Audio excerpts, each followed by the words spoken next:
Wisdom knowledge channel में आपका स्वागत है। आज 8 मार्च के करंट अफेयर्स हम इसमें पढ़ेंगे। इस वीडियो में हम इम्पोर्टेंट क्वेश्चन डिस्कस करेंगे। Which bank signed MOU with IAF and CSC academy? किस बैंक ने IAF और CSC एकेडमी के समझौता ज्ञापन पर हस्ताक्षर किए हैं? तो ये किए हैं HDFC ने। HDFC बैंक ने भारतीय वायुसेना IAS और CSC एकेडमी के साथ समझौता ज्ञापन पर हस्ताक्षर किए हैं।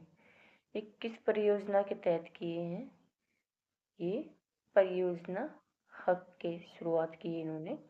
समझौता ज्ञापन किन के बीच हुआ? ये HDFC बैंक के बीच, भारतीय वायुसेना और CSC एकेडमी के बीच हुआ। इनका उद्देश्य है रक्षा पेंशनरों, पूर्व सैनिकों और उनके परिवारों को वित्तीय सेवाएं, कौशल विकास और आर्थिक समावेशन प्रदान करना। ये किस पहल के तहत किया है इन्होंने? ये HDFC बैंक की परिवर्तन पहल उसके तहत किया है।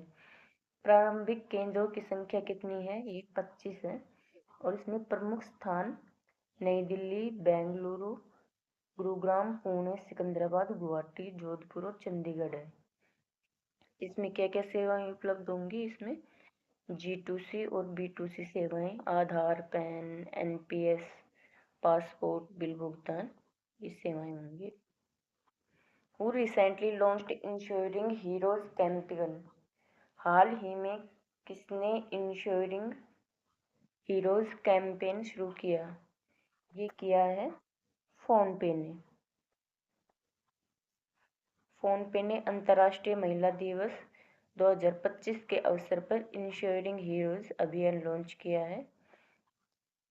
और ये किसके द्वारा लॉन्च किया गया है? ये फोनपे के द्वारा। और किस अवसर पर? ये अंतर्राष्ट्रीय महिला दिवस जो 8 मार्च को है, इस अवसर पर इन्होंने लॉन्च किया है। इसकी ऑफर अवधि कब तक है? इसकी 6 मार्च से और 9 मार्च तक है। छूट इसमें क्या है? टर्म लाइफ बीमा 30% और स्वास्थ्य बीमा 15% तक की छूट है। इसका उद्देश्य क्या है? महिलाओं के लिए वित्तीय सुरक्षा और किफ़ायती बीमा उपलब्ध कराना है। इसकी पात्रता फोनपे ऐप पर महिला उपयोगियों के लिए। How much has China increase its defence budget? चीन ने अपना रक्षा बजट में कितनी बढ़ोतरी की है? तो ये की गई है 7.2%। चीन ने 2025 में अपने रक्षा बजट में 7.2% की वृद्धि की घोषणा की है। ये बजट जो लगभग 245 अरब डॉलर का है, राष्ट्रीय जन कांग्रेस NPC की वार्षिक बैठक में पेश किया गया है।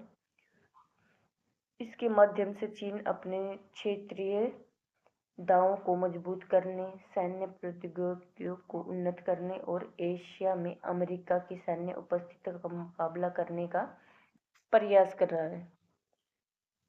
Recently, who was appointed as the first woman law secretary of the country?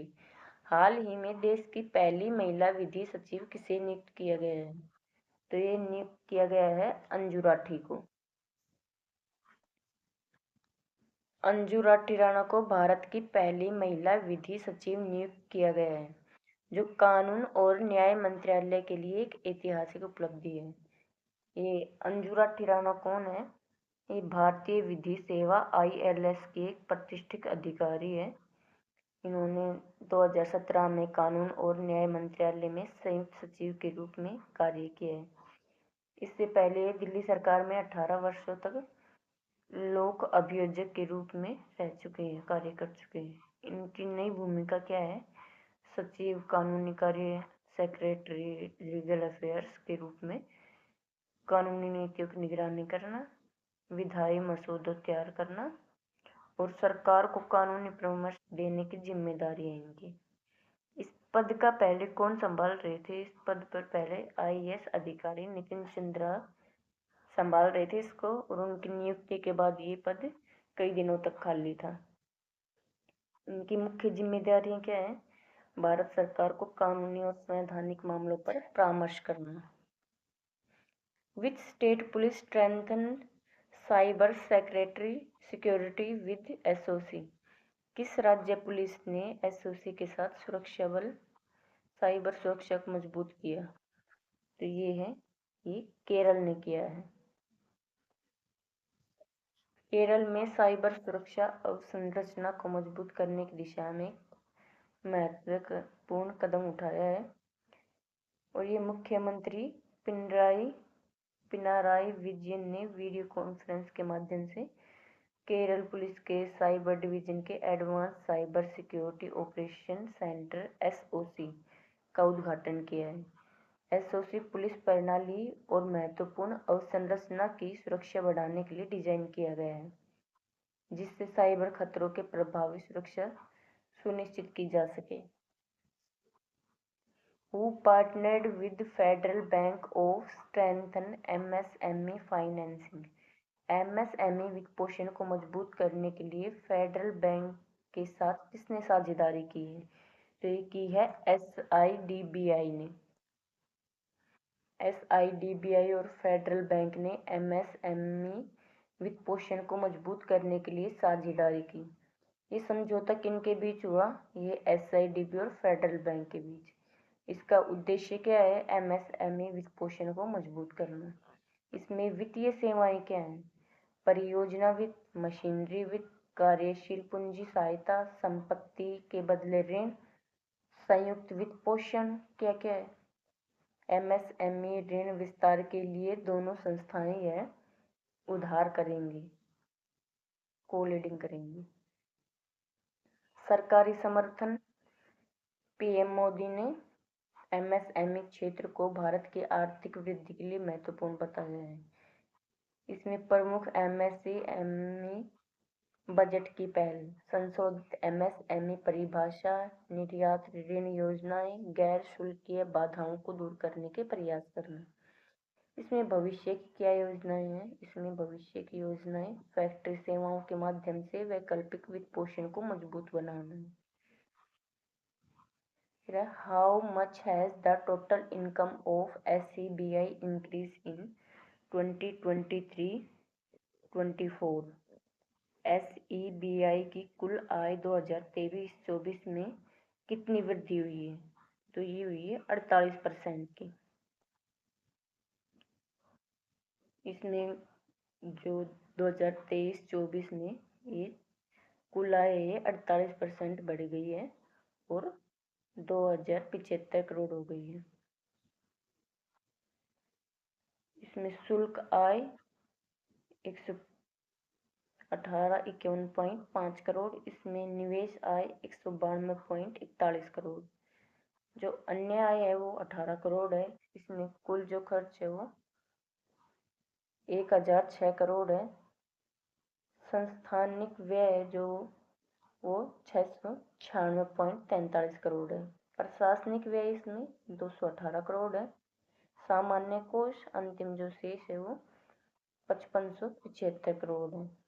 निवेश संरक्षण और शिक्षा कोष IPEF ये है 533.17 करोड़ और डिसगार्जमेंट फंड है वो 7.38 करोड़ है। ब्रांड और सरकारी प्रतिभूतियों में जो निवेश है वो 1255.31 करोड़ है और जो बैंक में जमा है जो अनुसूचित बैंक वो 1235.92 crore. Recently who was Fred Stolle who passed away? हाल ही में फेड स्टोल का निधन हुआ, वे कौन थे? तो वे एक टेनिस प्लेयर थे। उनका निधन 86 वर्ष की आयु में हुआ और उनका जन्म सिडनी ऑस्ट्रेलिया में हुआ था। उनकी हाइट 6 फुट 3 इंच। उनके आक्रामक खेल और प्रतिस्पर्धात्मक के कारण फेरी फ्रेड के नाम से उन्हें जाना जाता था। Recently IWAI signed with whom to promote river cruise tourism? हाल ही में IWAI ने नदी क्रूज पर्यटन को बढ़ावा देने के लिए किसके साथ समझौता किया? तो ये समझौता किया गया है जम्मू कश्मीर के साथ। IWAI ने जम्मू कश्मीर भारत सरकार के साथ नदी क्रूज पर्यटन को बढ़ावा देने के लिए समझौता ज्ञापन पर हस्ताक्षर किए। समझौता किनके बीच हुआ? IWAI और जम्मू कश्मीर के बीच। इसका उद्देश्य क्या है? नदी क्रूज पर्यटन को विकसित करना, रोजगार सृजन करना और आर्थिक विकास को बढ़ावा देना। किस कार्यक्रम में हुआ? श्रीनगर में आयोजित चिंतन शिविर में समझौता ज्ञापन पर हस्ताक्षर हुए। और इसमें शामिल राष्ट्रीय जलमार्ग कौन सा है? चिनाब नदी NW26 और झेलम नदी NW49, रावी नदी NW84। अवसंरचना विकास, 10 फ्लोटिंग जेटी, प्रतीक्षालय और यात्री सुविधाएं। फ्लोटिंग जेटी के स्थान कौन से हैं? चिनाब, अखनूर और रियासी। झेलम, पंथा चौक, जीरो ब्रिज, अमीरा कदल, साए हमदाम और सफा कदल, छट्टाबल दरगाह, सुब्बल ब्रिज और गुलप्रांग, रावसोर। अन्य विकास कार्य क्या हैं? पेजिंग, नेविगेशनल एड्स और हाइड्रोग्राफिक सर्वेक्षण। Who was honored with highest national honor by Barbados? Barbados ने सर्वोच्च राष्ट्रीय सम्मान के लिए किसे सम्मानित किया? तो ये किया है PM नरेंद्र मोदी को। PM नरेंद्र मोदी को honorary order of freedom of Barbados से सम्मानित किया गया है। इस पुरस्कार का नाम है honorary order of freedom of Barbados. इसे किसने प्राप्त किया? इसे PM नरेंद्र मोदी जी ने। और इसको किसने दिया है? बारबाडोस की राष्ट्रपति डेम सेंड्रा मेशन ने। ये सम्मान क्यों दिया गया इन्हें? PM मोदी का नेतृत्व व कोविड-19 महामारी के दौरान जो सहायता दी गई थी उसके कारण। ये कहाँ पे समारोह स्थल कहाँ पे आयोजित किया गया है? ये कहाँ पे इसका समारोह स्थल? ये है government house, bridge town, Barbados में। इसमें मुख्य उपस्थित व्यक्ति कौन है? तो PM मिया आमिर मोटले, विदेश मंत्री केरी साइमंडस और अन्य गणमान्य व्यक्ति। घोषणा की तारीख तो ये है 20 नवंबर 2024 को। Bharat CARICOM leader summit Guyana. विदेश मंत्रालय MEA का बयान भारत बारबाडोस संबंध को मजबूत करने और वैश्विक विकास के प्रति प्रतिबद्धता को दर्शाता है। Recently, when was National Dentist Day celebrated? National dentist day कब सेलिब्रेट किया गया? डेंटिस्ट डे 6 मार्च को मनाया गया। मार्च 2025 को 6 मार्च को नेशनल डेंटिस्ट डे मनाया गया, जिसका उद्देश्य मौखिक स्वच्छता को बढ़ावा देना, दंत चिकित्सकों के योगदान की सराहना करना। इसका महत्व यह दंत देखभाल, नियमित जांच और मौखिक स्वास्थ्य जागरूकता के महत्व को उजागर करता है। पहला दंत चिकित्सा पुस्तक the little medicinal book for all kinds of disease and infirmities of the teeth, ये 1530 में जर्मनी में प्रकाशित हुआ। पहला दंत चिकित्सक school university of Maryland school of industry, ये 1840 में स्थापित हुआ। रिसेंटली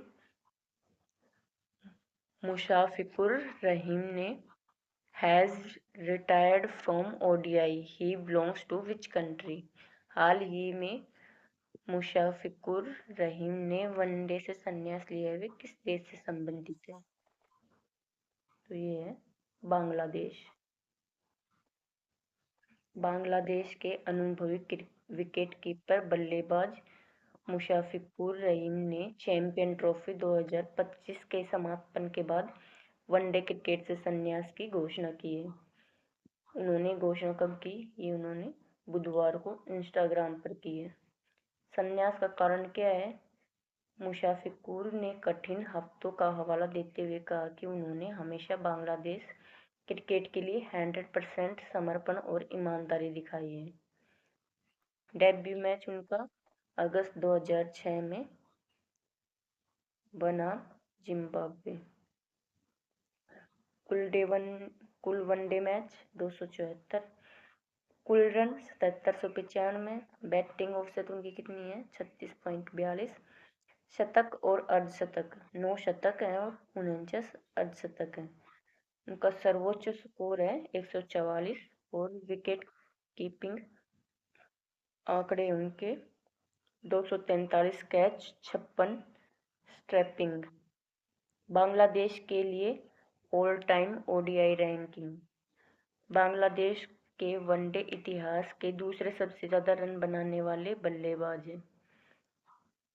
पहले हैं Tamim Iqbal 8357 run. Recently who launched AI Kosha. हाल ही में एआई कोशा को किसने लॉन्च किया? तो ये लॉन्च किया है मेथी ने। मेथी ने एआई कोशा लॉन्च किया एआई नवाचार के लिए सुरक्षित आधार। एआई कोशा ये India AI data sets platform है। शोधकर्ता इसमें स्टार्टअप और उद्योगों के लिए डेटाबेस मॉडल और एआई टूल्स का भंडार है। India AI compute portal startup एमएसएमईएस शिक्षाविदों और सरकारी एजेंसियों के लिए सब्सिडी दरों पर एआई कंप्यूटर सेवाएं। एआई कॉम्पिटेंसी फ्रेमवर्क सरकारी अधिकारियों के लिए एआई अपस्किलिंग प्रोग्राम जिससे शासन में एआई का बेहतर उपयोग हो सके। आई गोट एआई मिशन कर्मयोगी सरकारी कर्मचारियों के लिए एआई समर्थित निजीकरण सीखने का मंच है। India AI start global acceleration program 4 महीने का मेंटरशिप और वैश्विक बाजार तक पहुंच प्रदान करने वाला कार्यक्रम है स्टेशन एफ के सहयोग से। इंडिया एआई इनोवेशन चैलेंज क्या है? स्वास्थ्य, जलवायु, शासन, कृषि और सीखने की क्षमता जैसे क्षेत्रों में एआई समाधान का बढ़ावा है। वेयर विल द साहित्य अकेडमी ऑर्गेनाइज द साहित्य महोत्सव 2025? साहित्य अकादमी साहित्य महोत्सव 2025 का आयोजन कहाँ करेगी? तो ये करेगी नई दिल्ली में। इसके आयोजक हैं साहित्य अकादमी, संस्कृत मंत्रालय, भारत सरकार के जो अंतर्गत आता है। इसकी तिथि क्या है, किस डेट को गई? 7 से 12 मार्च। इसके उद्घाटनकर्ता श्री गजेंद्र सिंह शेखावत हैं, केंद्रीय संस्कृति और पर्यटन मंत्री। इसमें मुख्य अतिथि हैं महेश दत्तानी, अंग्रेजी नाटककार। संवत्सर व्याख्यान ये उपमन्यु चटर्जी लेखक और ये विद्वान है। इसका विषय क्या है? भारतीय साहित्यिक परंपराएं। इसमें कुल सत्र हैं, 100 से भी ज़्यादा, और प्रतिभागी इसमें 50 से ज़्यादा भाषाओं के 700 लेखक। राष्ट्रीय संगोष्ठी भारतीय साहित्य परंपराओं पर विचार विमर्श। समावेशी अनुभाग युवा, महिला, दलित, उत्तर पूर्व, आदिवासी एवं एलजीबीटीक्यू लेखक। बच्चों के लिए विशेष कार्यक्रम क्या है? पिन एंड टेल कहानी सुनाने का कार्यक्रम है। सांस्कृतिक प्रस्तुतियाँ क्या है? राकेश चौरसिया जो बांसुरी, और जो नलिन जोशी है हिंदुस्तानी शास्त्रीय गायन, और फाजिया दस्तागो व रितेश यादव दास्ताए महाभारत। और परिवेश किस प्रकार से है? सभी के लिए निःशुल्क परिवेश।